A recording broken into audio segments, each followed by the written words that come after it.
We built this film on a foundation of love. Its purpose? To shatter the mental barriers constructed from a lifetime of indoctrination. The eyes are useless when the mind is blind. We are participants in a prison system we are unable to see. Once the veil is lifted, there is no turning back. Many of us rarely realize we are the victims of indoctrination. We follow the pre-planned layout of life, living in a state of confusion, controlled by a small group of individuals who possess great wealth, estate, and control. They monetarily benefit by keeping us blind to the true nature of the shape of the earth.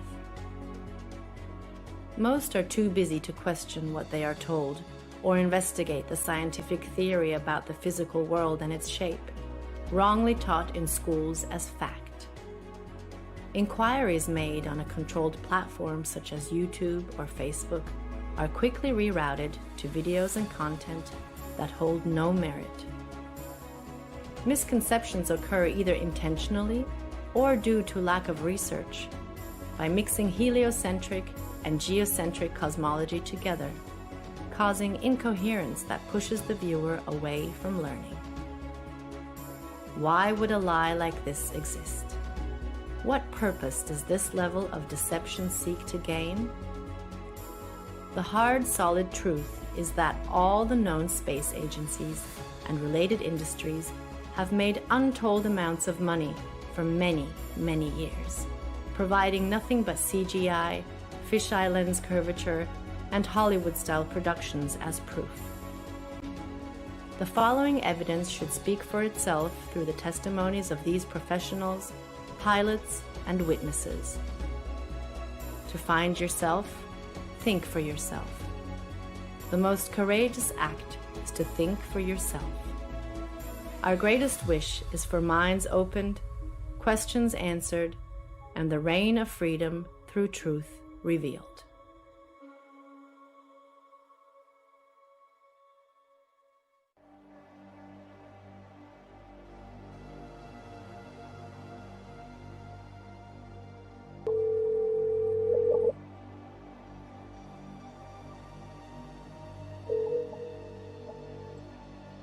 Good afternoon.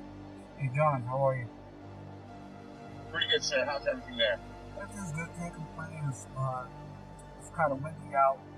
Looks like it's gonna rain.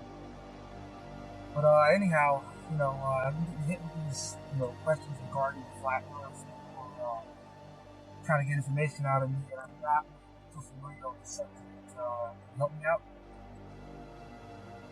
Yes, sir. Copy that. I'll give you a couple of relatively quick examples that you can also research and elaborate as well. Number one, I'm a pilot, and when I used to fly out of Long Island towards Nantucket, bottom line here is they're going to give you some type of formula for every 100 miles. They're going to give you some type of XYZ per kilometer squared. Keep it very, very simple. Every 100 miles would be approximately 1 mile. 1 mile is 5,280 feet. The actual number is 6666, which is of Luciferian origin, which really reveals who's behind all the conspiracy and cover-ups, for everything.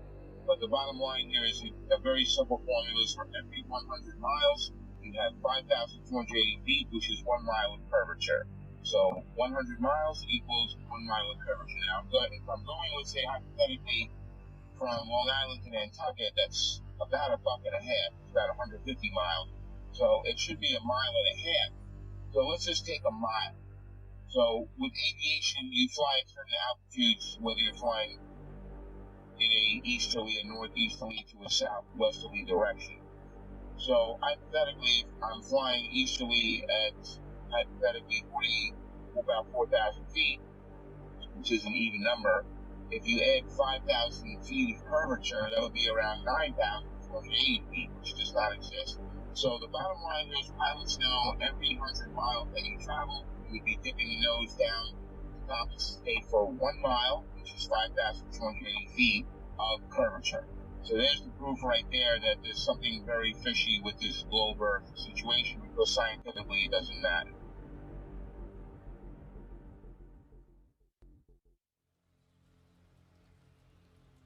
My name is Joshua Silva. I am a licensed commercial pilot and flight instructor. I have had a lifelong love of aviation and aerospace, and when growing up I even fancied myself an amateur astronomer. I would drag my family and friends, anybody I could, to every air show I could possibly find in Northern California. I was the only kid you knew, or anybody knew, that knew the various components on aircraft, spacecraft by heart. I absolutely loved anything to do with flying or space. But my love of aviation and aerospace never stopped. I continued studying, had an entire library full of aviation books of various military and civilian aircraft, military history, every aviation campaign and theater in almost any war. I studied religiously, and it was just out of pure passion. Later in life, many years later, I decided to become a pilot. As strange as it may sound, it hadn't occurred to me to become a pilot up to that point. I just simply loved aviation and aerospace, but I decided to become a pilot, and I began attending a prestigious flight academy in the Midwest and attending university at the same time, and to gain a degree in aeronautics and aerospace.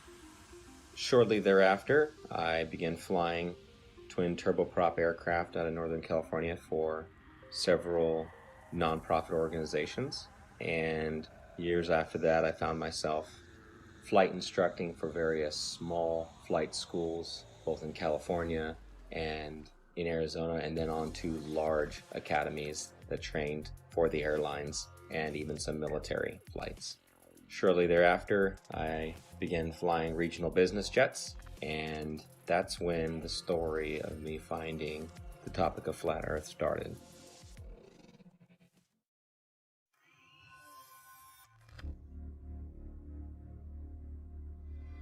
Hola, mi nombre es Héctor Requena. Soy terraplanista desde el 2016. Este tema lo descubrí accidentalmente, me agradó mucho y desde ahí lo empecé a investigar. Desde ahí me di cuenta de lo que está pasando en el mundo. Yo fui aviador, me gusta más la palabra aviador que piloto. Yo volé con mi papá desde niño, él era piloto de la Fuerza Aérea Mexicana.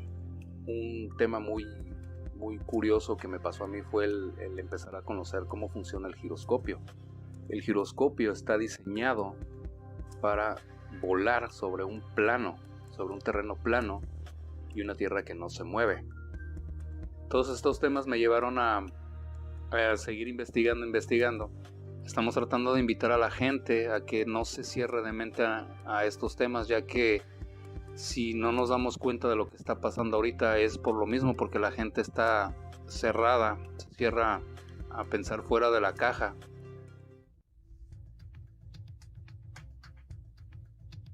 Been a military brat all my life.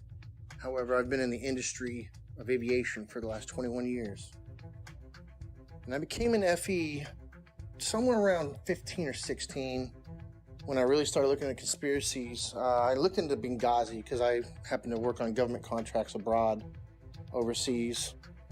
But I've been in aviation for 21 years, anything from helicopters to aerostats to big birds, little birds, fighter jets, things with engines, no engines, big blades, little blades, compressor blades, which, by the way, that one's not a hoax. Jets do not run only on compressed air. Contrary to popular belief, it takes compressed air in a blended ratio of air to fuel to drive the now heated gas and rotate the compressor blades. This has been a topic of discussion between FE and, not everything's a hoax. Coriolis effect.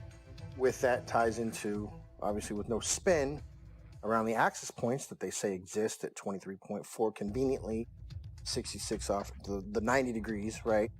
Everything ties into 666 with NASA and all the BS scientists.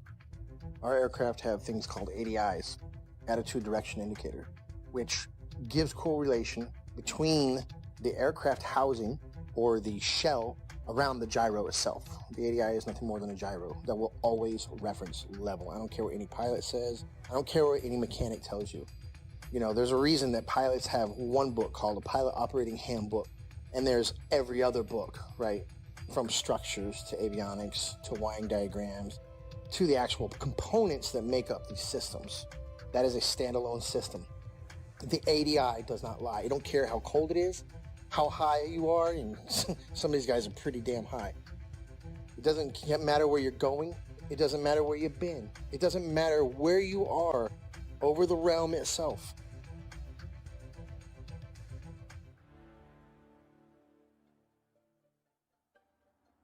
I woke up to the truth of the flat earth, shape of the earth, as an engineer and a pilot. So I've studied engineering, physics, 3 different ways: basic physics, electric physics, and construction physics. And also as a pilot, as a rotary wing pilot, that is helicopter pilot, I studied aeronautical physics as well. So I can cover and discuss just about any factor of flat earth. Not that I'm any smarter than anybody else, but I've studied quite a bit of factors that analyze shape and motion of just about any object. That's physics, also aeronautical physics, and principles of flight. I can tell you this: airplanes fly straight and level. That's even an aviation term, straight and level. Airplanes will fly for hours at the same altitude, never dipping their nose down to follow the curve of the earth. An aircraft on a 12-hour or even 18-hour flight from Portland, Oregon to Seoul, Korea, that would have that aircraft starting at one point and then flying so far around the earth that it's flying downwards with its nose vertically downwards, and then starting to go around the curve of the earth so that the airplane is now flying upside down. Would have to make that kind of a flight path on a globe, which is, it's such an absurdity. So that being said, I come into the true shape of the earth, the flat earth, as a skeptic, like most anyone else. I'll tell you my story. My buddy told me about this.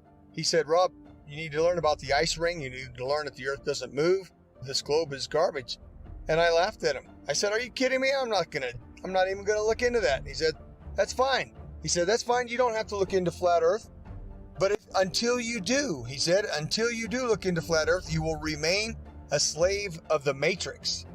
And interestingly enough, at this point, this was more or less November, December 2015. I had already mentally resigned from the U.S. military for 3 years. I had already resigned because of Benghazi. I realized, and I saw for myself, I'd been working with U.S. as an Army officer, working for State Department for a good 10 years. And so what I did, I turned my physics awareness, I turned my studies into analysis of the shape of the earth.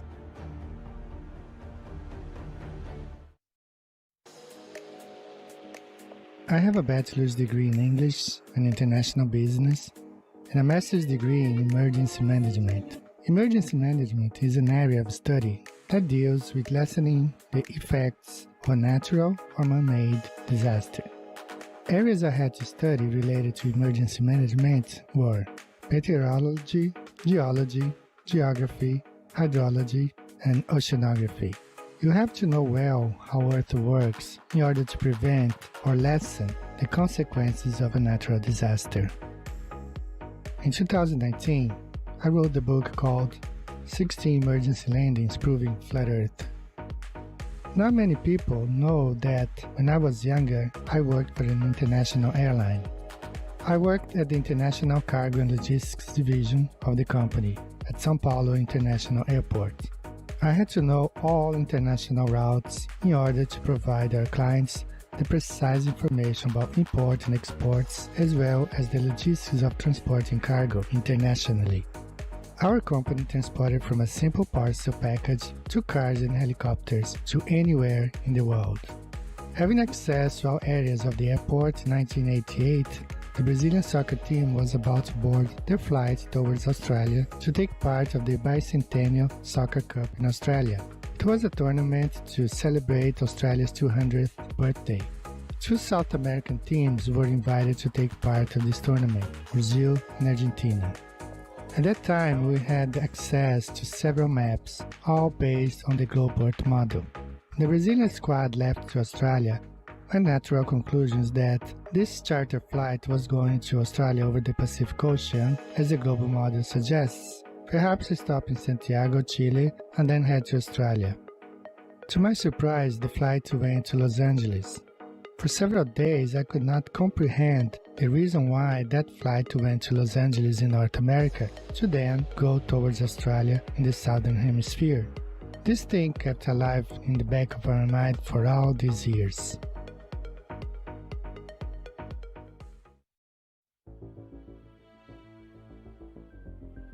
I'm a merchant marine. I've been sailing 15 years. I graduated from the Paul Hall Maritime Center out of Piney Point, Maryland. I primarily sail on container ships, tankers, drill ships, military cargo vessels, you name it, I can sail on it. My sailing capacity of bosun, my whole title is AB Unlimited. That primarily sail deep sea and coastal, meaning up and down the coast, west coast, east coast, and deep sea is out deep sea across to other continents. What led me to the flat earth was actually my sister. We've always been into the conspiracies and the 9/11 and Sandy Hook and all that stuff. And one day she said, hey, you want to see a conspiracy? You should look into the flat earth. And I looked at her and laughed because I had seen the videos come up in the feed and they showed that disc thing in the space and I laughed at it and whatever. And she showed it to me and I laughed at her. And I went and pulled out my phone and I looked up a video. You can look it up. It's called Dragon Link FPV to Space. And what you'll see is basically an RC airplane that's been taken up about 80,000 feet and they release it and then the airplane comes down with power. And it has the Dragon Link system which is capable of making control and video. Anyways, but they had a GoPro, so you see this curved globe. And you know, that said it for me. When I saw that, I was like, oh wow, look at that. So I brought that down to her, put it right in her face and said, look at that. And looking back, I remember her smile on it was like, you know, okay, she wasn't going to argue with me. And she said, okay. Later on, I don't know, a couple days later, whenever I seen it in there and I said, all right, I had nothing to watch. I hit it on the YouTube and I knew within 10 minutes of it. I forget which one it was. I think it was probably one of the documentaries, but it was almost like I instantly knew. And then what happened was a lot of the proofs that I had were before I was a flat earther, such as seeing contacts at 30 miles out with the naked eye on the horizon, which is impossible on the globe model. So much so, it was me, the third officer, and the lookout. We were standing our watch, and I believe we were in the Mediterranean Sea. Look out, look and watch. I say, okay, we got a contact out there. We look, and we try and get it on the radar. We get it at 30 miles out. When the chief mate came up, we had told him, hey mate, we got a contact earlier 30 miles out. He said, bull crap, I don't believe you. And we all looked at each other and shook our heads and said, yeah, they got it. He stormed off the bridge, ran down, came back up. He had the Bowditch, which is a thick green book that's everything you ever need to know about being on the ocean, sailing, navigation, everything.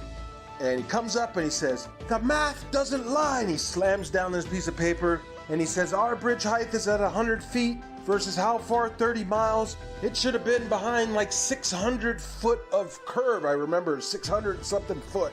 And he had all the mathematical, of course I didn't know, okay, that's good. All right, he must know what he's talking about. But we're looking like, well, I don't know. We got it on the radar. Then the radar must not know what it's doing.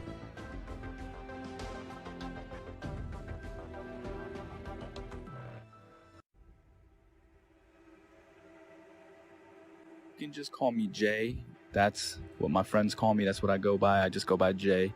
My work experience, I joined the Navy when I was 17 years old. I had a secret security clearance. There's different levels of security clearance. There's like a lower level, then there's a secret, which is what I had, which is like a mid-level, and then there's a top secret. I did not have a top secret clearance, so there's a lot that I don't know.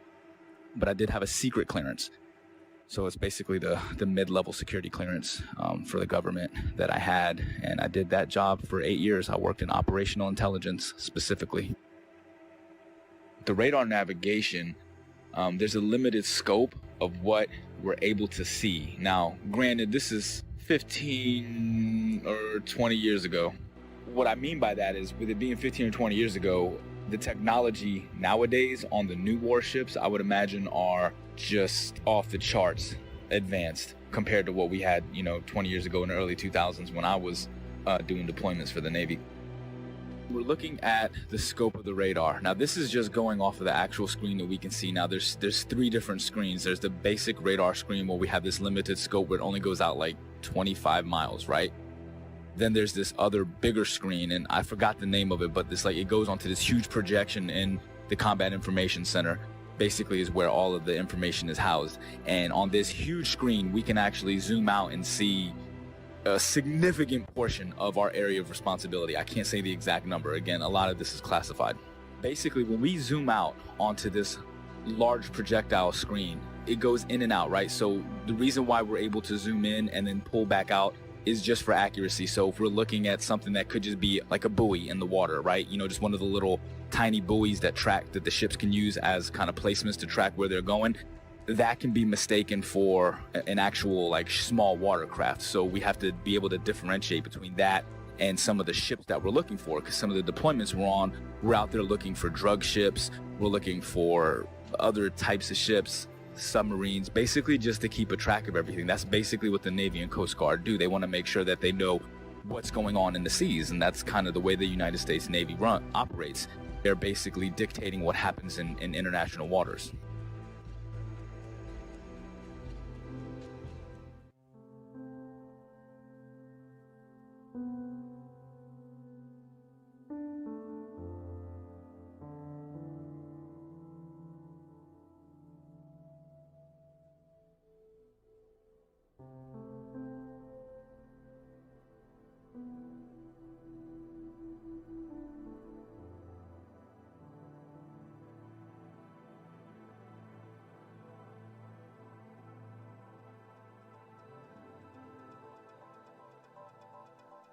I will be providing my in-depth experience of U.S. Navy submarines and how they prove we do not live on a globe Earth.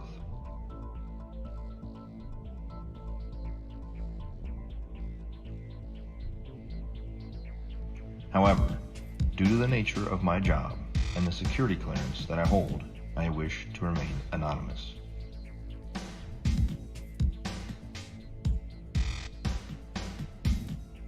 I've worked for the U.S. Department of the Navy as a submarine quality assurance specialist for the last 5 years.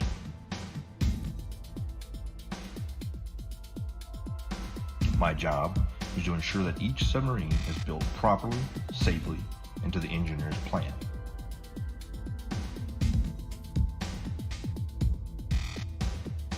I have an intimate knowledge of every aspect of each submarine being built in the shipyard I work in. Now that you've heard a little bit of my background, let me explain how I arrived at the crazy notion that the Earth is visibly and observably flat. I have always questioned the reality around me since I was little. I never followed anything mainstream, and I was never interested in what the news had to say. As I got older, I started looking into more and more things out of my own curiosity. 9/11, school shootings. I eventually started researching the moon landing because it just never sat well with me. And it didn't take long for me to completely unravel that for the hoax that it is.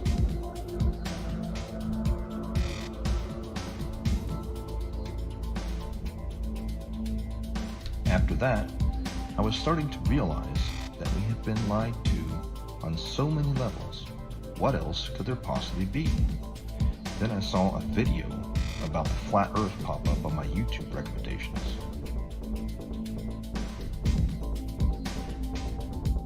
At first, even with my awakened mind, I thought this was absolutely ridiculous. I decided that I'd look into it simply to disprove it and move on. It should be easy, right?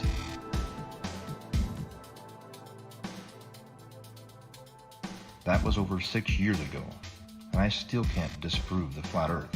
In fact, the more I research it, the more it reveals. This leads me into my submarine experience. looking back on everything I had accomplished while on active duty with eyes to see, has only served to solidify my stance that we live on a flat and motionless plane.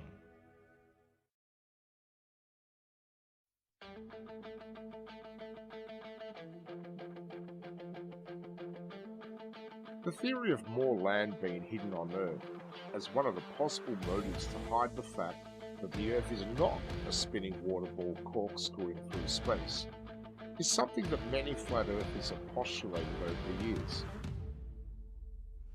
And I just couldn't shake the concept from my mind where, just like Rear Admiral Richard Byrd suggested during his Antarctic expedition, Operation High Jump, that there is undiscovered land on Earth, and that possibility spawned an idea to write The Elusive Curve, a modern-day quest to discover another world. The Elusive Curve is a fictional novel created to convey a very non-fictional message, that the Earth is a flat, motionless, level plane devoid of any curvature. When Max Carter discovers irrefutable proof of the true shape of the Earth, the course of his life drastically changes, and he becomes a man obsessed, convinced that there is more land being hidden beyond Antarctica, and that he is going to reach it. The Elusive Curve debunks typical globe Earth claims, including ships disappearing over the horizon due to the curve of the Earth, the Foucault's pendulum, and the Coriolis effect, whilst presenting flat Earth proofs like visual perspective, level water over vast distances, and long-distance photography, all within the context of Max's varied and colourful relationships.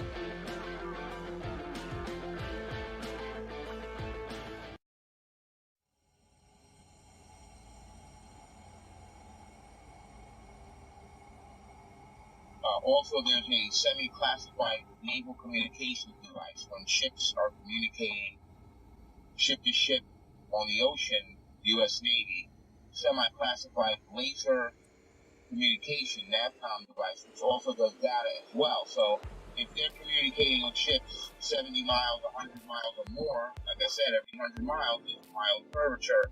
So it wouldn't work because lasers operate line of sight. They operate in a straight line. There's no curvature to the laser. So the bottom line here is the naval NAVCOM classified, semi-classified system that they use to communicate ship to ship, that operates on a laser, and if there was curvature, anything over, like I said, 100 miles is 5,280 feet of curvature, and the ship's diameter is nowhere near that, which you know. So there's another example, the naval NAVCOM communication device. Also, there's a woman, female KLH pilot, KLH Dutch Commercial Airlines. She got fired from her job a while back for questioning this issue. Now, they didn't throw her out of the company, but they gave her like a desk job, so this way they kind of keep her around and quiet so they can control. But she's a very sane and rational woman. If they ask her, what happened, she starts talking, it's going to raise serious questions. So we got the KLH pilot, we got the laser NAVCOM, U.S. Navy. We've got my personal experience flying from Long Island to Nantucket. There should be at least 5,280 feet of curvature added to the 4,000 altitude average while heading easterly. So there's something very wrong there. The numbers don't work. Could the Earth actually be flat? I began to see opinions and arguments that seemed logical, but I heard several arguments, which I now know were most likely disinformation, easily disprovable in the aviation world, but there were some that stuck with me. And so, myself being the way I am, I ran quickly, metaphorically, to my old textbook, and I opened my old textbooks, found them, unpacked them, cracked them all open, and even downloaded brand new copies in PDF form offline of all these books to make sure that nothing had been changed. I thought for certain that I knew exactly what compensation pilots are trained while flying to compensate for the spin or the rotation of the Earth, for instance. As far as falling around a globe, that I assumed in my mind would be an aircraft's angle of attack. But upon more study, I found that not to be true. The angle of attack being the angle between the aircraft's flight path and the relative wind. which is something that pilots are very familiar with, and it's the idea that an aircraft has to be slightly pitched up, essentially to stay airborne, or a surface of that aircraft has to be pitched slightly to create a difference in air pressure to hold the aircraft aloft.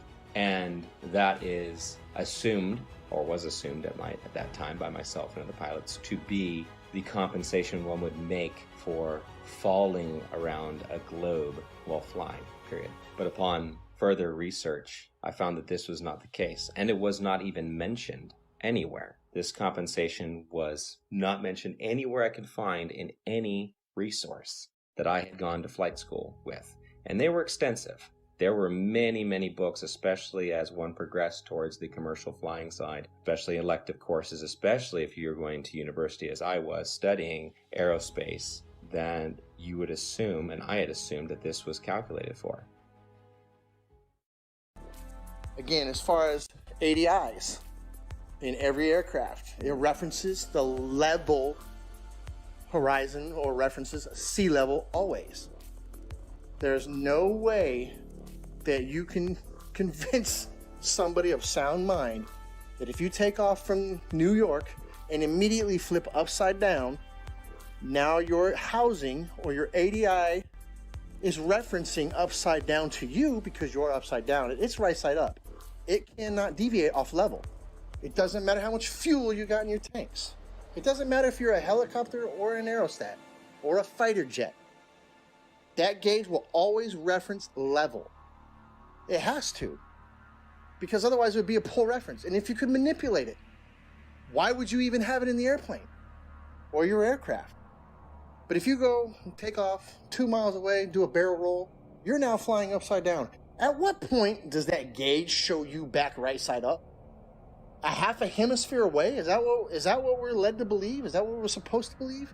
At what point does it right itself if you never flipped back over and continue flying level? You see what I'm saying? It's ridiculous. It's ludicrous to think that thing compensates for curvature in straight and level flight.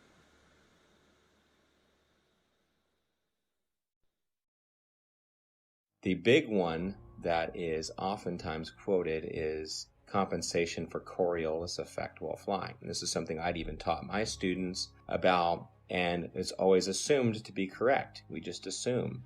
We're given the narrative from a young age, and everything is built upon that assumption, upon that theory. And so I thought I had the silver bullet. Coriolis effect. We always calculate for that. Well, as I began to look through the books and to look into the calculations given for Coriolis effect, the narrative began to fall apart even further. I began to see things I didn't notice when I was in school, such as Coriolis effect is actually never calculated for, but is assumed to be a part of wind correction angle. Wind correction angle is one of the many calculations pilots of all kinds make while flying to correct against winds in whatever volume or section of air they're flying through, which it could be from any direction, and you're flying through it, so you have to compensate a certain angle into that wind to hold a straight line. Interesting side note, I worked on aerostats for several years, and I always ask people who try to bring up gravity, well, how come my 4,000 pound, 74,000 cubic foot aerostat isn't getting pushed towards the ground? It weighs more than you do, which you believe gravity is pushing you down, right? Because these are some dense ass people.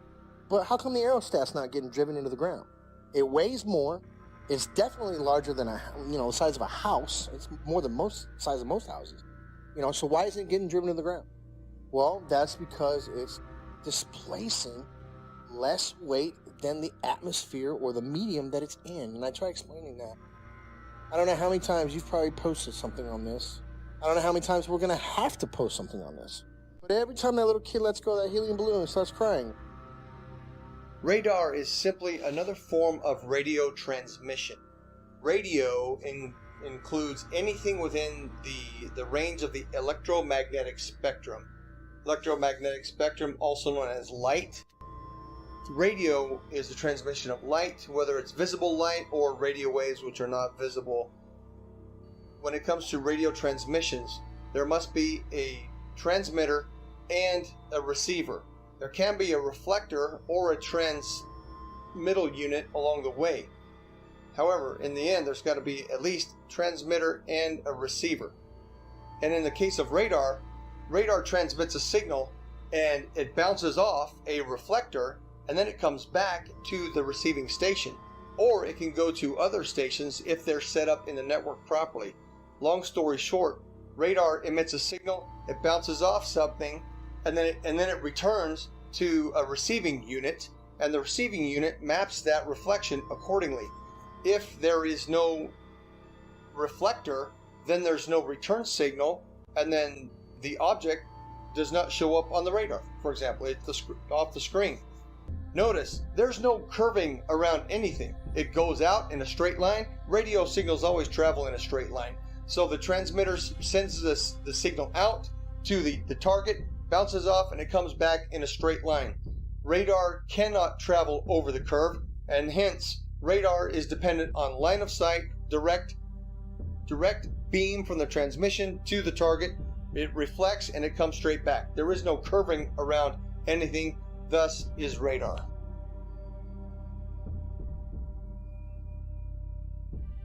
Also radar works in straight lines. The radar is incapable of curving around a curve, picking up and bouncing back the reflection of what it's picking up. So if you can imagine a ship on the other side of the curve, we'll say 30 miles, 40 miles out, it sends out the radar beam. The radar beam is supposedly curving around this ball, bouncing back, and then bouncing the reflection, curving back around to be picked up by the radar. That's not happening. It's flying out straight, and when it picks up something, it hits it back. It's not going around any curve. That's plain and simple. That can be looked up on your YouTube and see how radar waves work. They don't go around the curve. Every diagram shown will show you straight lines. They don't show you curved lines. As we zoom out to look at the larger scope of things, once we verify that, we're able to zoom out over a large distance. Now, over this screen, at the time, I was like 18 or 19 years old, all right, when I was doing this job.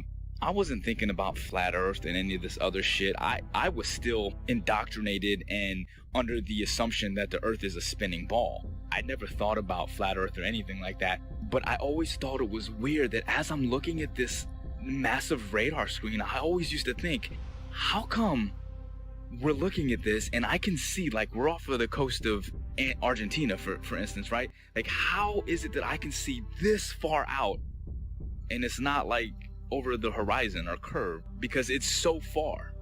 Like I said, we use a lot of these other link signals, and they're called links. They go by different names. I can't say the code names. Some of them I forgot. Some of them are, again, this is classified information.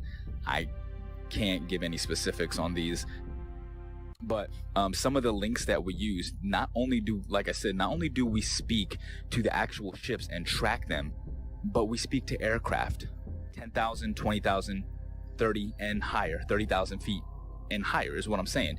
It's not just a matter that they're 30,000 feet directly. It's not like they're directly above the ship. This is what's interesting, is this aircraft could be 50, 60 miles away and 30,000 feet in the air. So you understand, like, the angle that you have to take to be able to track this aircraft from a ship that's moving on the water. Think about that for a second.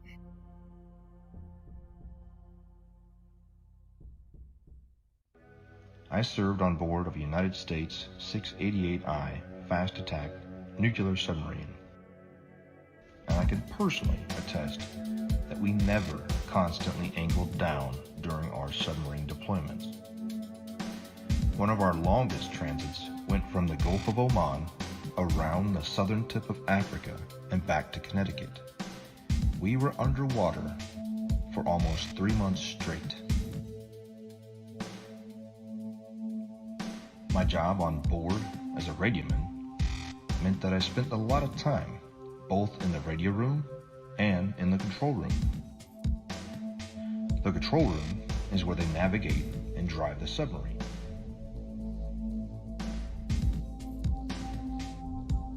I never once, in my 5 years active duty, heard the officer of the deck or the diving officer give the order to consistently change the angle of the submarine to compensate for the curvature of the Earth. The primary task of the diving officer and the helms and plainsman is to maintain the submarine as level as possible while in transit.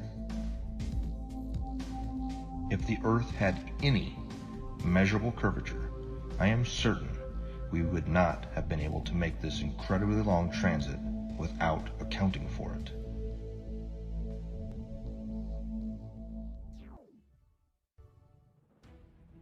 And then the big one is given after that. Well, GPS auto corrects for it. And that sent me down yet another path. GPS auto corrects for it.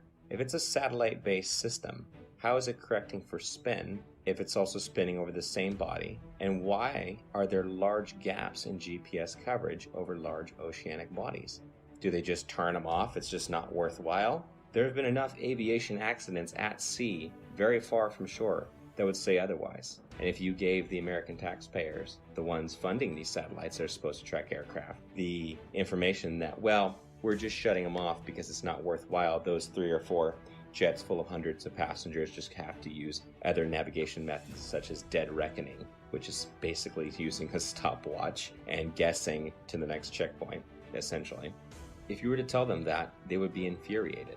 So that could not be the case. Coverage was a problem. Even over large and non-densely populated areas, you would lose GPS coverage, even in jets at times. So this began to unravel the thread of satellites and satellite timing, and the fact that many reels of footage show these satellites being launched by balloon rather than by rockets. How the concept of these rockets doesn't even work to make it past the atmosphere, much less leave something in perfect geosynchronous orbit. I actually had the privilege of working a short time at a satellite manufacturing company in Northern California.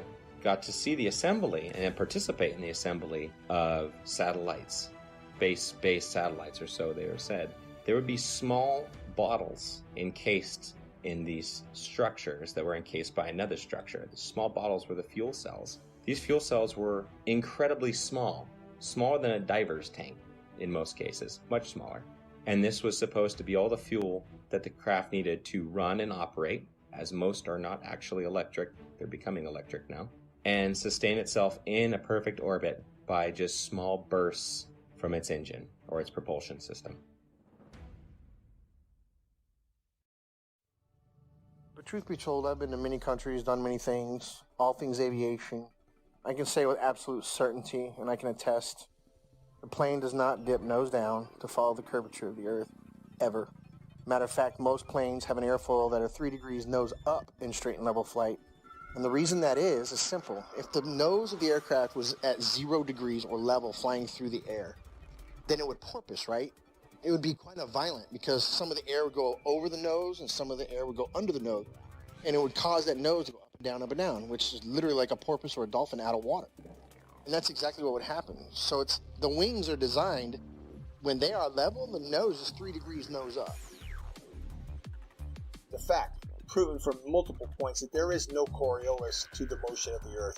And I'm speaking from a pilot's perspective, also an engineer's perspective, because I obtained a degree as an engineer before I went to flight school. So I'm both a pilot and engineer at once. So, number one, there is no rotation of the Earth, proven by the fact that a helicopter pilot can hover the aircraft indefinitely, motionless, above a single point of the Earth. If the Earth were spinning, as soon as that aircraft left the ground, the Earth would spin out from under it. Now, somebody may say that the air of the atmosphere rotates along with the Earth, which is one of the most absurd concepts imaginable, because if that were the case, then all wind would travel with the Earth. There would be no alternating wind currents. When we know that the jet streams fly overhead, clouds move in multiple directions overhead, and a kite flying over the stationary Earth, the fact that a kite flies because of wind passing through, that proves that the air does not move in unison with the Earth. Number two, airstrips do not rotate away from a landing aircraft. Anybody who's seen a pilot's view when an aircraft lands, well, the aircraft lands to a motionless airstrip. If the Earth were rotating, the pilot would have to turn to the angle at which the airstrip is rotating away and land at the speed of the airstrip, which is absurd, simply absurd. Airstrips do not rotate away from the aircraft, and on an east to west landing strip, if the aircraft is landing to the west, the airstrips do not land moving towards the airplane. That's insanity. Okay, simply stated. If the Earth was a spinning ball, it is virtually impossible for a ship to be moving at 25 to 30 knots on this curved spinning ball while tracking an aircraft that's probably going 300 miles per hour, 50 to 100 miles away. Really, I mean, these like P-3 aircrafts were pretty far and 20,000 feet in the air. It's just virtually impossible. It doesn't make sense. Again, at the time, I wasn't thinking like this, but looking back on the information that I had, I'm like, yeah, there's no way. There's no way that was done on a curved Earth. Literally, the only way that could work is if we are on a flat, stationary plane.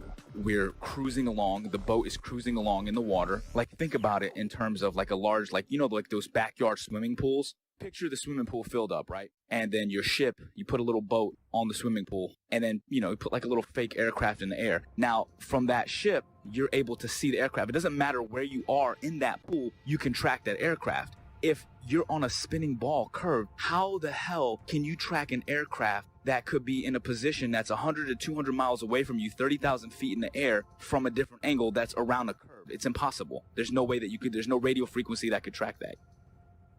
I'd like to point out that I see now that I didn't see before is that you have a magnetic compass and you have a gyro on any ship. And I'm not talking about your little crabberman show fishing boat, what are they, deadliest cat. I'm talking about a real deep sea going, unlimited tonnage boat. It's going to have a gyro. And it is a big, huge box that sits usually behind the bridge or in the chart room. It's a big box and it's basically the gyro compass.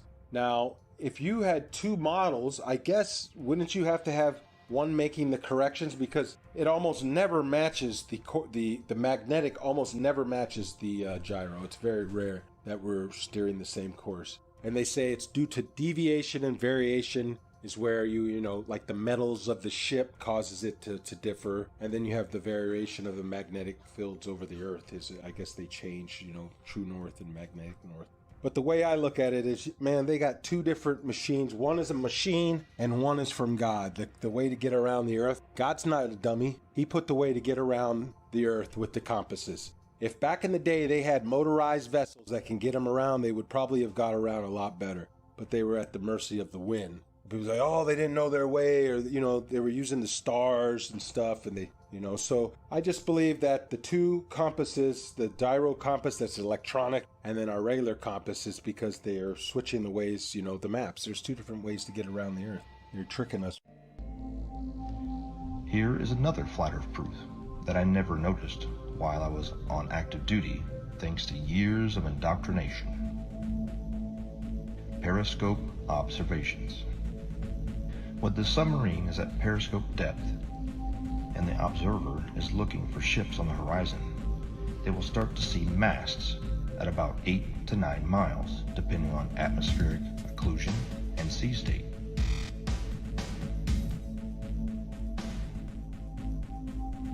The hull of the ships won't be visible until about 5 miles, depending on atmospheric occlusion and sea state. At 9 miles away, the target should be 26 feet behind the curve, but this isn't what's observed.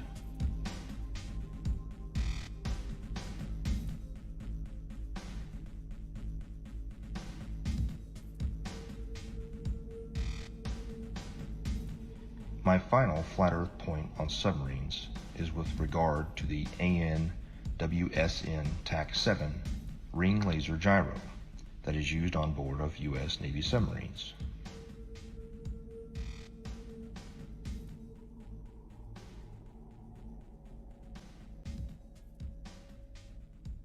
A typical gyroscope, like the ones used on board of an aircraft, is a device used for measuring or maintaining orientation and angular velocity. It is either a spinning wheel or disc with a counterweight in which the axis of rotation is free to assume any orientation by itself.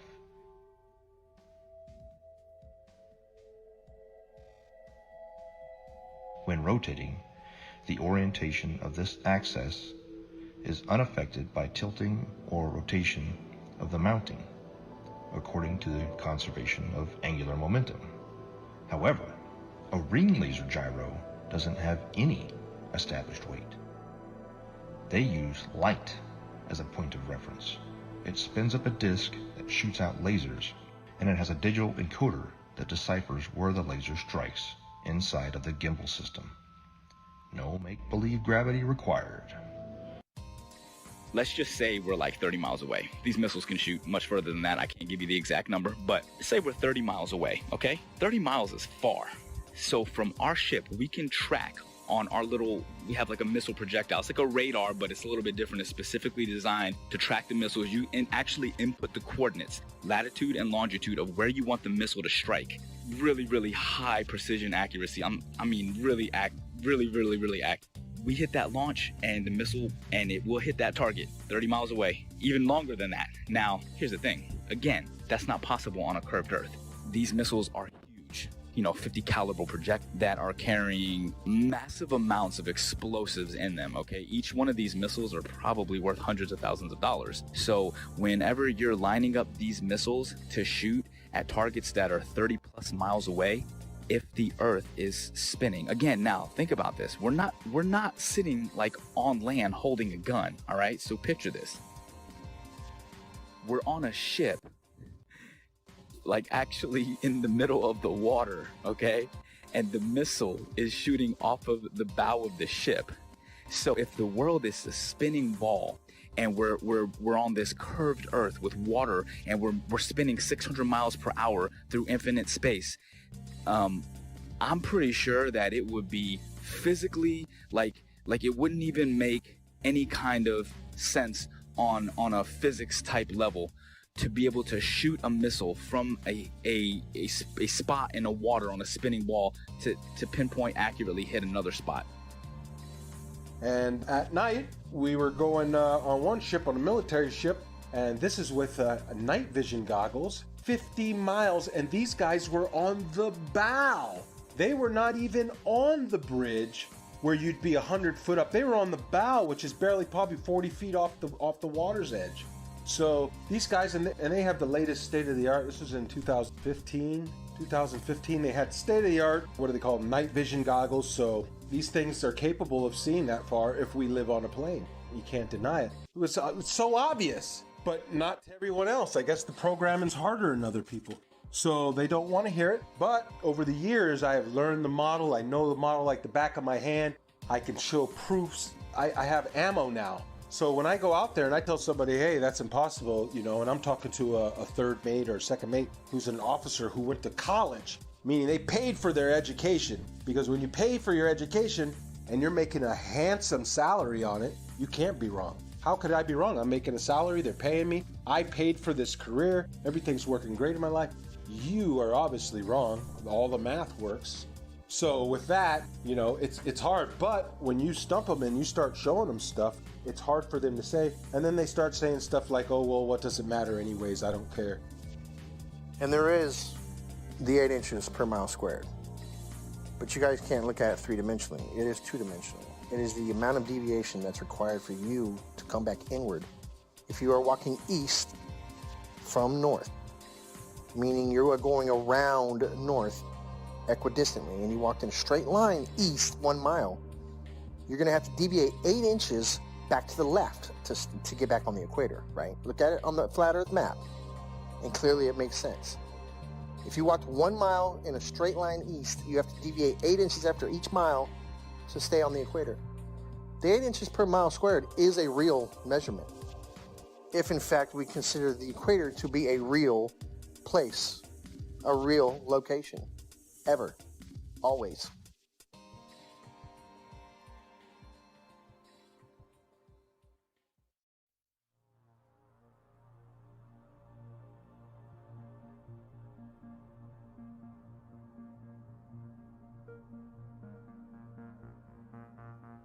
In 2015, I came across YouTube's suggestions for flat Earth videos. My first reaction was to laugh off. After seeing flat Earth videos in one of my favorite channels, I decided to watch one. When I came across a flat Earth map, which I had never seen before, it immediately sparked me to look at that flight route Rio-Los Angeles, Sydney. And I could then understand why the Brazilian soccer team went to Los Angeles and then to Australia for the tournament. The Earth is flat, no doubt about it. The following weeks and days were followed by more research and disbelief. I had been a NASA fanboy my whole life, paying 2 visits to NASA's Johnson Space Center in Huntsville, Alabama, besides spending so much money in science and science fiction related documentaries, movies, merchandise, etc. But a waste of time. I also tell mates about they lay down and we use all our charting is done on flat maps, straight lines. They never draw a curved line. Every line is straight. Straight lines, everywhere we go on a flat map. And I try to point it out to them. And what they tell me is, Mr. Marcator has put all that in there for you. It's all equated in there for you. You don't have to worry about it. All the curvature calculations for it and everything's figured right into the map. So the straight lines and everything are actually bending somehow. I don't know. So these are just the proofs that I see. Along with, you can see the corpuscular rays are much betterly observed out at sea because it's nothing, it's like a desert. And so you can see the sun like a flashlight just shining down in a cone everywhere. If there's a little bit of where clouds are right, it looks like a cone. And I point it out all the time to these guys. And I get them thinking, but the programming goes hard on people. And if you're not ready to wake up, well, you're not ready to wake up. You'll just have 1 foot in, 1 foot out. You'll be back in the illusion before you know it. The narrative began to fall apart. I would continue studying and finding that what I fear to be true is reality. That we have been lied to about just about everything.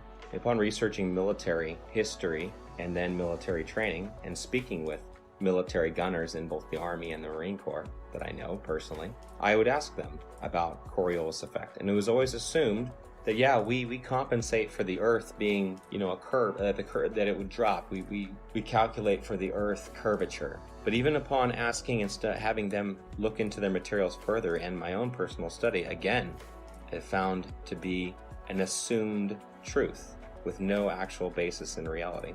That they would calculate bullet fall based upon angular velocity, drop, friction, amongst other things. And curvature was supposed to be just corrected along with it, just like flying, wind correction angle corrected for Coriolis effect. I've done many of them personally. I've flown more than 1,070 hours in both helicopters and airplanes, and I will tell you factually that aircraft meet their checkpoints, they take off, they meet their checkpoints, and they land exactly as planned on a flat stationary map. No pilot, I say again, no pilot has ever accommodated for the rotation of the Earth when planning flights and takeoff to checkpoints along the way, and then landing. Pilots can plan so well that they can take off and land hundreds of miles away down to within 30 seconds of their planning because the Earth simply does not rotate. A waypoint would be like this. Like, let's say we're out in the middle of the water and we want to hit a target that's like directly to our west, 15 miles away. But that target is able to track our missile coming at them. We don't want that target to know where the missile's coming from, so we can put in waypoint. And a waypoint would be like putting a point out like 20 miles east, and then another point like 15 miles north, and then another point like 10 miles south of that, and then put in our target. You see what I'm saying? So the missile doesn't go directly from the ship to the target. The missile will actually fly to the latitude and longitude of the waypoints that are put in, and then it will curve from there, and it will hit all the waypoints and then attack the target. How is that possible on a spinning Earth? If the Earth is moving at 600 something miles per hour, or whatever they say it is, there's no way that missile could stay. There's no way that missile would be able to keep track. Do you understand what I'm saying? At least that's how I'm looking at it. It may be a little bit harder to visualize if you actually weren't seeing it the way that I would see it, or there, or understanding and putting in the coordinates, or seeing how this actually worked out. But I'm telling you, like, from my perspective, that is one of the things that makes it virtually impossible to accept the globe as this, well, It's a fake lie. It's a theory. It's garbage is what it is. So y'all think the Earth is a ball. Y'all think it's spinning through outer space. And I bet you believe in little green aliens.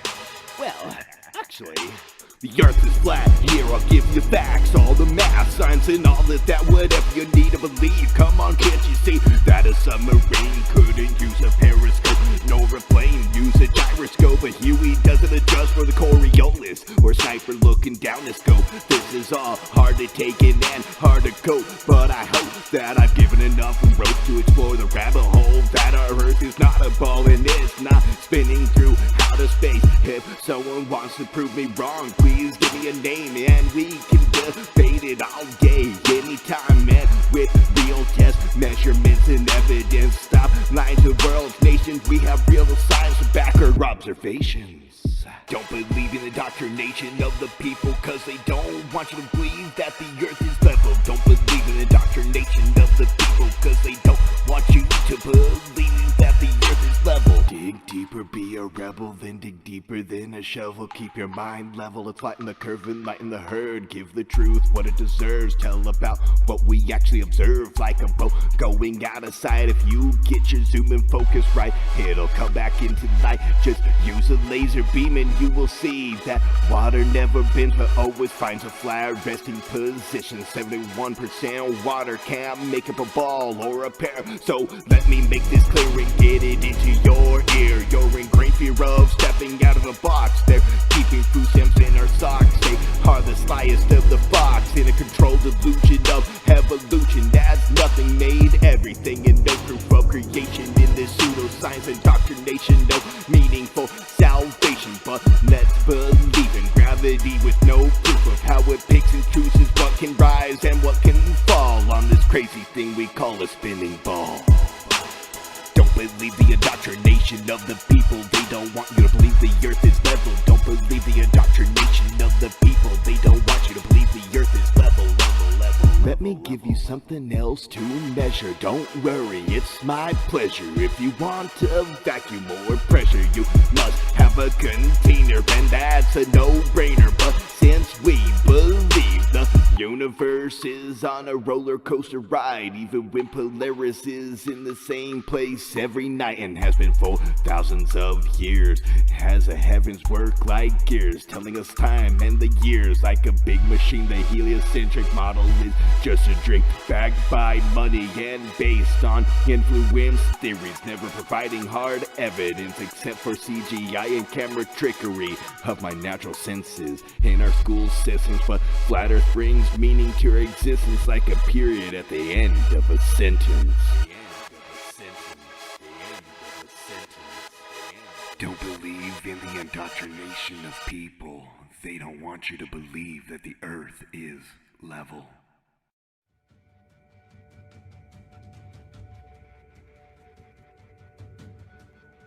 When it comes to a deception this big, it's hard to dismiss. And for the people that say, I don't see how this would affect me either way, you don't know. It's like telling me about Argentina when you've never been there. Or it's like telling me about owning a Corvette when you've never driven one. You haven't experienced it. And if you have been through the Flat Earth Awakening, you know how it would affect you. This quite possibly may be the biggest awakening of mankind. Think about it. If you believe in this mass fallacy, you've been robbed of some senses and you don't even realize it. You don't trust your sense of touch or feel. You don't trust your sense of sight. You've been told the Earth wobbles, spins, and orbits, but you don't feel a thing. You've been told that sunsets can't exist on a flat and stationary plane, but you don't understand the vanishing point of the law of perspective? After it's possible to understand and decode a mass deception, it becomes a lot easier to understand other lies. It opens your eyes and raises your discernment. So when it comes to lies like JFK, the moon landing, chemtrails, fluoridation, 9/11, etc.,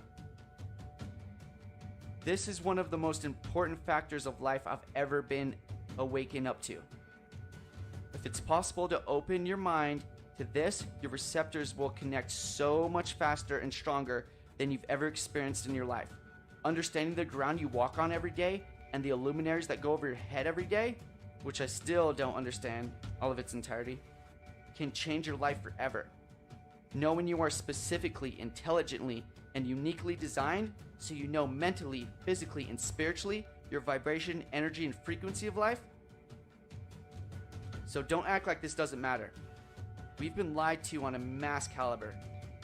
We can prove we live on a flat and stationary plane with observable, repeatable, testable experiments with data, hypothesis, and conclusions without depending on blind faith, indoctrinated, religious, theoretical, nihilistic, opinionated philosophies. That's the difference.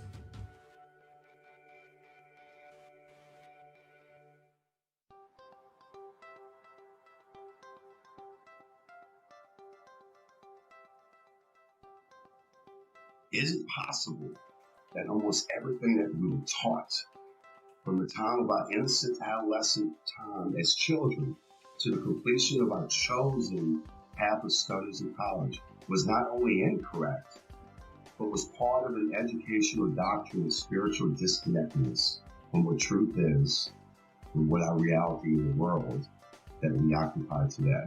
What if I told you that this is but a small capsule in a puzzle that was well planned and engineered by a world control system to propagate a catalog of theoretical studies and sciences that in some cases have never been proven to this very day, nor will it ever be proven, ascertained as fact. Humanity appears to have been hoodwinked into a dumb state of who we are, where did we come from, and are we unique in God's creation concerning a geocentric world, or are we in a heliocentric world based on theoretical studies by a Jesuit astronomer named Nicholas Copernicus? He suggested this in 1543. His works were not released until after he died because he himself didn't believe in the spin ball theory either that is taught still today at the highest levels of education.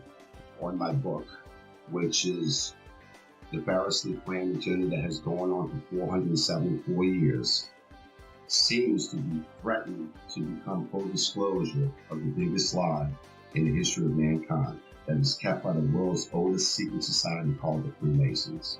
The very uniqueness of humankind was spelled out correctly by our Creator that the earth was the center of the universe, and that He created the sun and the moon as well as the stars and the constellations that revolve around the earth, with Polaris being the north magnetic pole fixed star. How could space possibly exist when you and I have never been in our entire lives seen a real photo of what our own world looks like?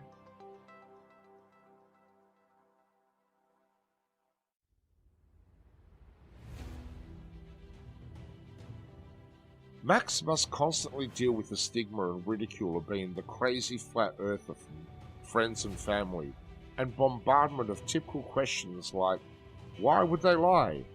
How could so many people keep such a big secret? And what does the shape of the earth even matter anyway? The elusive curve presents all the main arguments for a flat earth and solid arguments against a spinning ball earth in a fun and realistic story format, recommended for all flat earthers and curious-minded people alike. Join Max on his journey as he attempts to convince his friends that the shape of the earth is not what they know, while he plans for a mission to discover more land on Earth with his ambitious and somewhat crazy plan to acquire a high-altitude pseudo-satellite to prove the shape of the Earth one way or another. The Globers, definitely scientifically, we're looking at flat earthers have some very, very, very valid points according to those three examples. Thank you. You got it, brother. Anything else? No, that about answers my question. Quite a lot to take in. I've taken some notes. Thank you. Thank you again. You're welcome, sir. Any questions? I'll be here for a while. Contact me anytime. All right. God bless. All the best. God bless.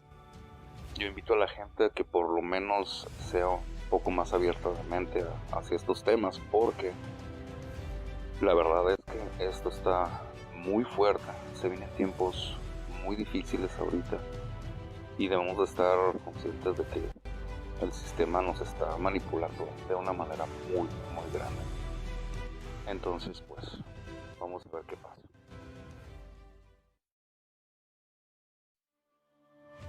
So that began my journey down the flat earth. And since that point, I've only found more and more voices, more and more educated people, educators, professionals who are beginning to shed light on this subject in ways that I can only begin to imagine. But I'll never forget the day that I realized my plane wasn't falling around a globe, that I could look out the cockpit window, 185 degrees plus field of vision at 40,000 feet, and not see one iota of drop, but nothing but a flat, beautiful, motionless plane. The assumed calculations that we made that were compensating for Earth rotation were just a part of a calculation based upon wind speed and the angle we had to hold in order to fly against that wind and go in a straight line to our destination. It's one of the most freeing truths I've ever experienced, because in some small way, the idea that these other conspiracy theories and things we've been lied to about are true, but this biggest one is the biggest truth of all. We've been lied to about everything. It means we can start over. We can start again. At this time, at this point in our history, we are uniquely positioned to make that change. And if I can make one statement to the people out there, it's simply this. That's it. That it's level. You cannot fall off the edge of an in-ground pool. It is level. Where you put your feet in the water in France, it's the same height that you're going to put your feet in New Jersey and Brazil. Do some research. This is not the only thing out there that needs to be researched, unlearned and relearned. The Department of Education, founded by Rockefeller in 1908, did a good job of proving that the mode of ignorance that he calls his education board, you are the proof it's working. The mode of ignorance widens every day. It gets bigger and bigger every day because people keep believing what they spit out. Unlearn. Thinking outside the box. The box is the cap that you got at graduation. So understand that for the first 18 years of your life, you didn't learn the truth about anything. You were simply told, and you got a reward for repeating it. Now it's time to think for yourself. It's time to do research and do your own testing. Be your own white coat. Knowing the earth is flat has placed me in sync with our Creator, His creation, our hidden past, and with the future we hope to build. A future where we should not have an organization called United Nations governing the world. When there is no globe, there should be no globalization. This is my message to all of you. Peace.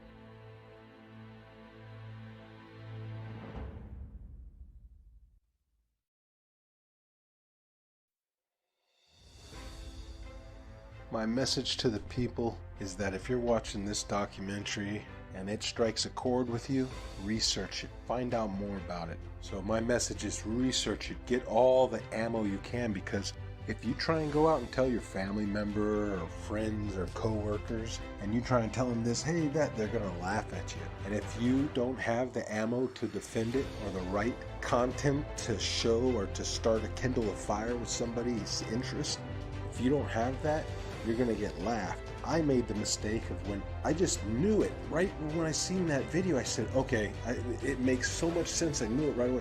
I went and tried to tell everybody before I knew. I just blurted out little proofs. Airplanes don't dip their nose, the water lies, and they'd hit me with some of that science stuff, that pseudoscience, and I couldn't defend it, and I would look like a fool. And then when I had the knowledge, it's harder to defend it because they've already don't take me serious. But now I've gained such a knowledge on it and such what you would call ammo that I could defend it in a way that you're going to get one of these reactions.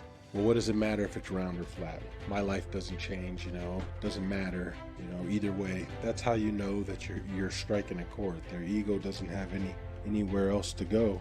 So from there you can work on them. But like I said, learn the model, learn to defend the flat earth model before you tell your coworkers, loved ones, or anybody, for that matter that you don't know, because people you think that you know well are going to look at you like you're crazy.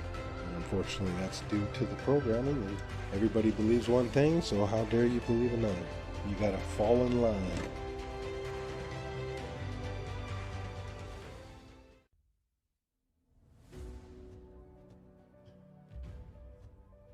So if you're able to actually open up your mind, look at things objectively, allow yourself to break free from the indoctrination bullshit that you were taught, you'll feel more free. You'll see the world differently. You'll love more deeply and compassionately. You'll appreciate life more. That's how I lived my life a couple years ago. Honestly, I can tell you this. I just hope and pray with all my heart that, as the years go on, this is probably not something I'll see in my lifetime. But, as my children grow older and my children's children, as the generations go on, the truth will start to emerge. And it is starting. I mean, it's incredible, that so many people are starting to really awaken. But, 10, 20, 50, 100 years from now, hopefully we can break free of the chains of indoctrination and really see the world for what it is and actually appreciate it and love the world and love each other. And I think if we all understood that there is a creator, people would be less inclined to be so abusive toward each other and the earth. So that's my big message for the people. Just think for yourself. At the end of the day, just be a good person. Don't be so quick to just believe something and stand by that belief just because it was taught to you at a young age. Question it. Make sure it makes sense. In closing, I'd just like to say that these are my own personal experiences. I never asked anyone to simply just believe everything I'm saying. In fact, please don't. That's how we've gotten into this whole mess to begin with, by blindly following others who say they've already done the research for you. You allow deceptions to occur. Please do your own research and test all things.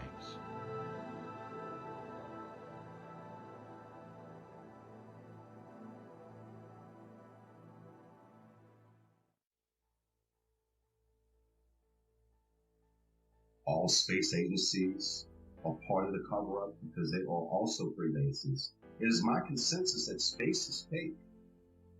And NASA was set up this deception and even admit that images of Earth are composites and computer-generated images. Since 1958, NASA has literally force-fed us to and continue their trickery, sorcery, wizardry, and being only God of oneself, yet cannot get high enough altitude to provide humanity with one single photo of what the very shape of our world is. I believe strongly in the very senses that God gave all of us. And instinctively, our senses are 99% correct. And my book will help those awakening sheep remove the dark shades from this massive deception. And for those who are unwilling or unable to think past their noses, then those sheep will remain asleep. My book is part of the Great Awakening from pseudoscience that has put man living in a Newtonian world of Einstein physics, ruled by Frankenstein logic. Game is over. Consciousness shift of stupidity because of poisonous indoctrination to separate your soul and reality from truth and knowledge. But hold tight, folks. A real awakening is happening all over the world.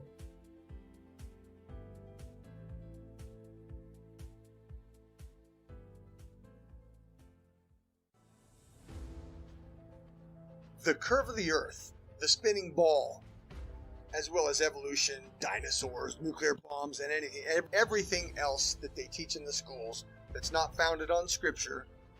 Number one, it's mathematical, geometric, geospatial, geophysical, and in all other respects The spinning ball Earth is a scientific absurdity, provable by observation and measurement and repeatable science experiments.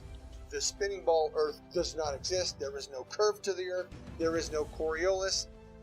There is no such thing as a spinning ball Earth. And at the end, the Bible, which was a textbook, and I say again, a scientific textbook written long before any of the universities we have today, the Bible says the Earth is flat and stationary. So therefore, we can dispense with all of our science school learning that doesn't agree with the Holy Scripture. The Holy Scripture tells us that the Earth is flat and stationary. All of our measurements, and indeed our personal senses, tell us that the Earth is not moving. There is no curve to the Earth. Jesus Christ is the Son of God. The Holy Scripture tells us the nature of the Earth. The Earth is flat and stationary. Pride, ego, and reputation are three characteristics I see in every spinning ball believer. Let your pride down, knowing you've been heavily deceived your entire life. Let your ego be washed away, knowing it's possible you've been manipulated on such a scale as this. And stop caring what people think about you. I'm not saying be as external and abrasive as some of us. Just realize that yes, we are human, and we can be programmed to think certain ways, but also know we can be unplugged and become critical thinkers, observers, and researchers without being told what and how to think. From an education system that runs kindergarten curriculum all the way up to Harvard, that was bought over by the Rockefellers a long time ago. This is our time, not theirs. It's time to stand up and start acting instead of relaxing and being told how and what to think. From mainstream outlets that are owned by the Bilderberg Foundation, the Triangular Commissions, and the Council of Foreign Relations. Think for yourself and stop falling victim of popular public opinion that are owned by these anti-God secret societies. In my in particular gifted opinion, the most precious gift God gave us is free will, but it's up to us to choose what's right and what's wrong, what's light and what's dark, what's positive and what's negative, what's yin and yang, what's in motion and stationary, what's flat and what's round, what's good and what's bad. We can't tell you what to do. I can lead you to knowledge, but I can't make you think. It's your choice to take the blue pill and go back to sleep, or to take the red pill and stay awake the rest of your life, knowing you are chosen. Because many are called, but few are chosen. And I promise you, once you go flat, you do not go back. They couldn't stop this movement if they tried, because truth prevails. Rest in peace, the globe. Every truth has a specific time and moment to manifest itself. Technology being the catalyst for this truth to re-emerge and reveal itself again. And proof that it's not a myth, vanity, or a misunderstanding of our ancestors and all ancient cosmologies. The geography of Earth that is flat and also disguised in words like plains, the Great Plains, the lowlands of Europe, the flatlands, the savannas of Africa, the Amazon basin, salt flats, the mud flats, the depressions, the Arctic tundras, the tablelands of Australia, the steppe of Russia, grasslands of Argentina, the ice sheets of Antarctica, the wetlands of Florida, and the levels of England. Over these vast plains flows rivers and canals like the Nile, Amazon, Mississippi, and countless more, for thousands of miles flowing level in every direction. The oceans and seas that occupy 70% of Earth is flat and level water, but science have no way to prove that it curves or sticks to a spinning ball by a magic force called gravity. The majority of the seabeds of the seas and oceans are abyssal plains. As we say, as above, so below. The longest line of sight of observing Hudson Bay at 1800 miles and my own Himalayan ranges observations on 2 occasions of plus 2000 miles is just impossible on a globe Earth. No physicist can debunk the testimony presented here by the first category witnesses, nor the real geography, nor the longest line of sight, nor the countless researches, investigations, and evidences that prove we live on a flat and stationary plane. The one who needs to prove that it's legit or not is the globe.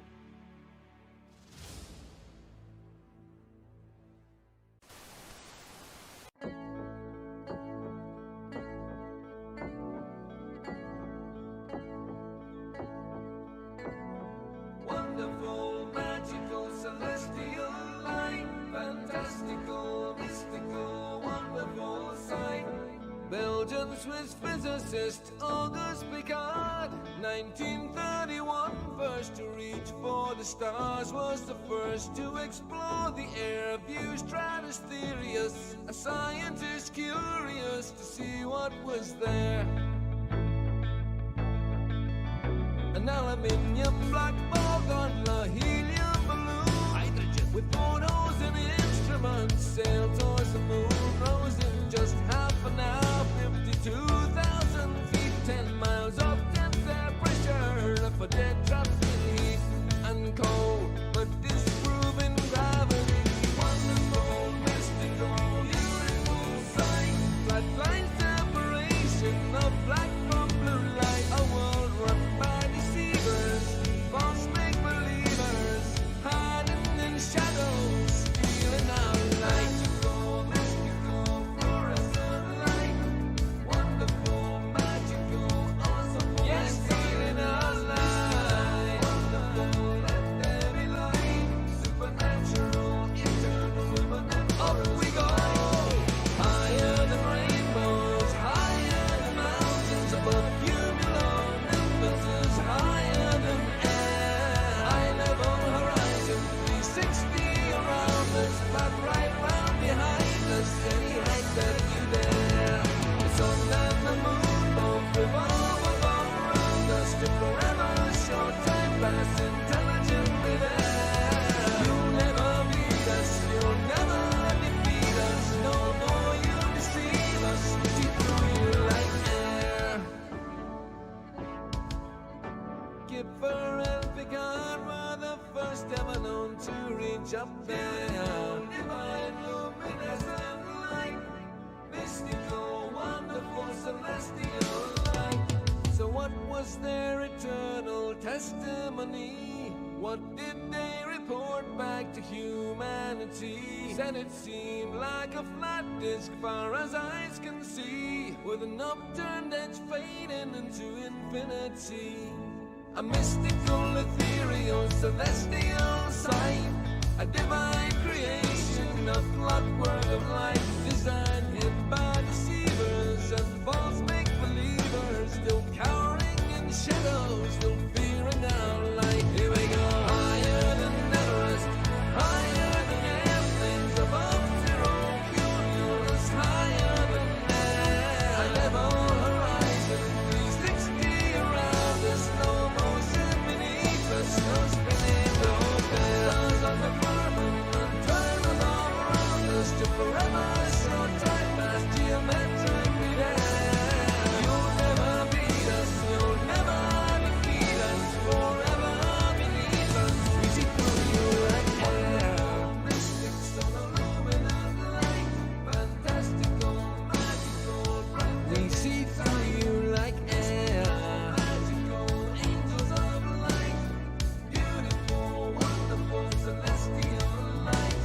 The first to see truth when they reach for the stars, explorers and physicists, Kipper and Piccard.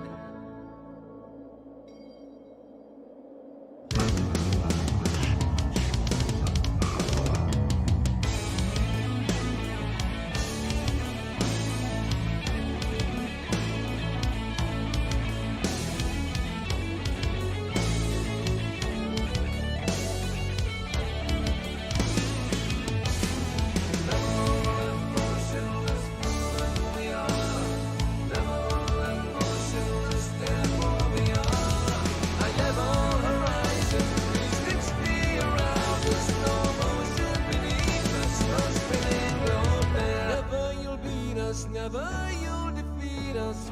forever beneath us. We see through you like air.